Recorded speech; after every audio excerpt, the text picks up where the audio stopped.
Lorsque l'on marche dans les rues de France, on foule sans le savoir une géographie sacrée.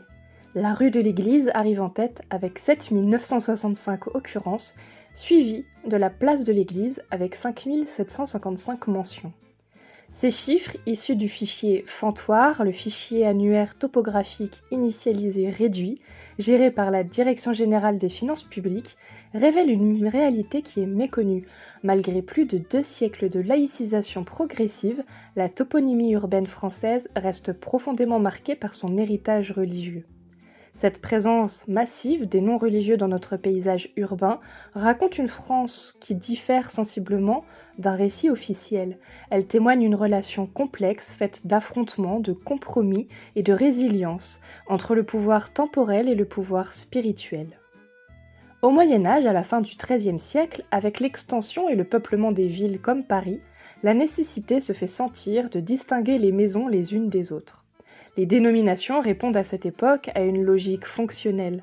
Le nom de la voie est celui du lieu qu'elle dessert, ce lieu étant religieux, place de l'Église, rue des Capucins, ou bien civil, place du Marché, rue des Bouchers. Vers 1300, Guillot de Paris compose le Dit des rues de Paris, première liste des noms de rues de la capitale. Ce document atteste que Paris comptait alors 310 rues, dont une proportion significative portait des noms religieux. Cette typonymie médiévale n'était pas un acte de piété, mais une nécessité pratique. Dans un monde où peu savaient lire, les églises, les chapelles et les monastères servaient de repères spatiaux essentiels. En 1992, on recompte une commune française sur 8 qui porte le nom d'un saint, soit 4500 communes, ce qui correspondait à un petit peu plus de 12% du total.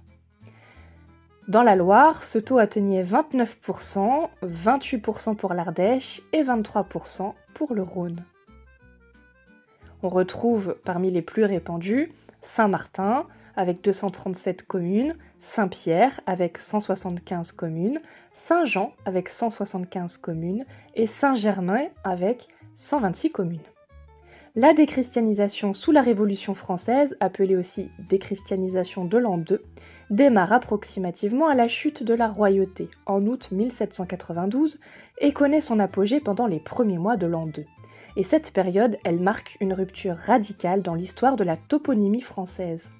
Le changement de nom de lieu dans le but principal d'en supprimer les références chrétiennes et féodales, en particulier la suppression des agiotoponymes, devient une priorité révolutionnaire.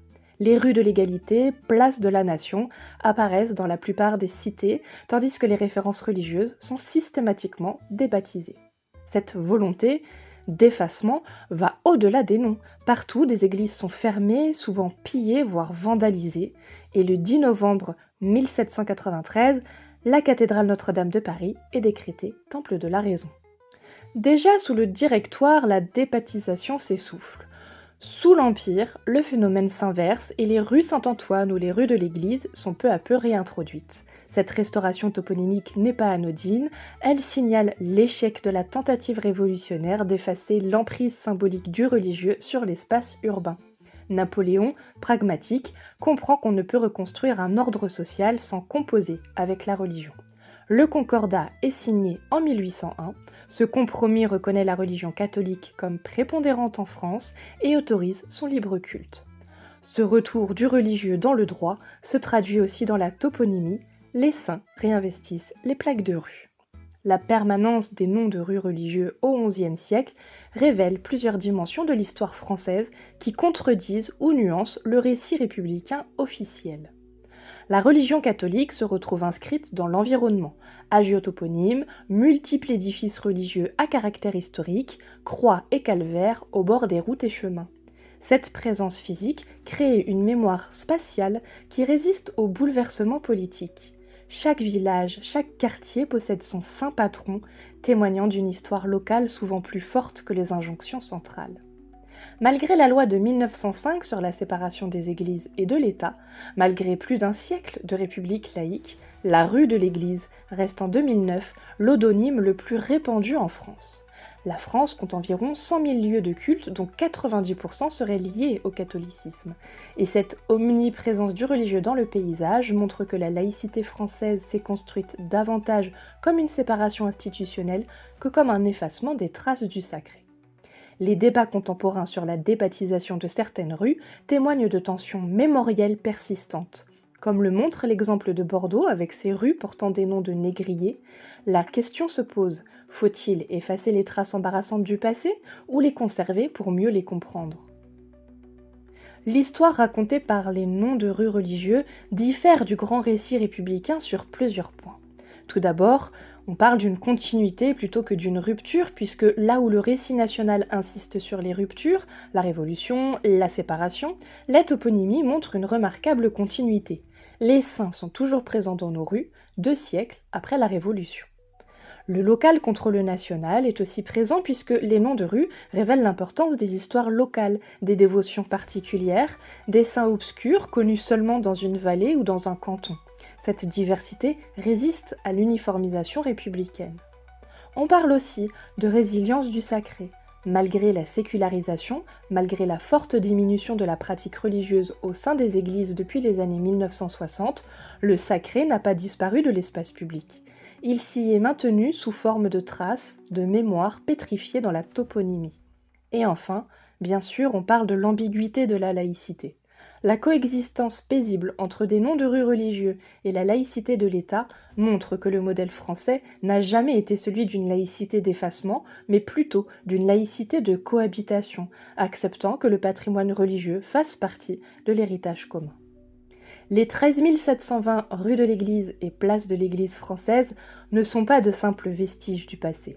Elles sont les témoins d'une histoire parallèle, celle d'une France qui s'est construite dans et parfois contre la religion, mais jamais complètement sans elle.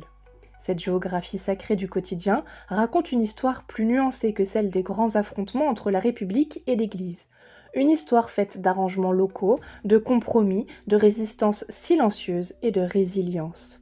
Elle révèle que la France, malgré sa laïcité constitutionnelle, reste hantée par son passé religieux, non comme un poids mort, mais comme une strate de mémoire qui continue d'organiser, inconsciemment, notre rapport à l'espace. On dénombre en France près de 100 000 édifices religieux, soit en moyenne presque 3 par commune. Ces édifices, et les noms de rues qui les entourent, forment un réseau invisible qui relie toutes les communes de France, dessinant une carte alternative de la nation, non pas celle du découpage administratif, mais celle des pèlerinages, des paroisses, des dévotions locales. C'est cette France-là, celle des chemins qui mènent à l'église, que révèlent les noms de nos rues. Une France qui s'est faite avec, par et parfois contre les religions, mais dont l'ADN porte toujours la trace de cette histoire complexe et conflictuelle.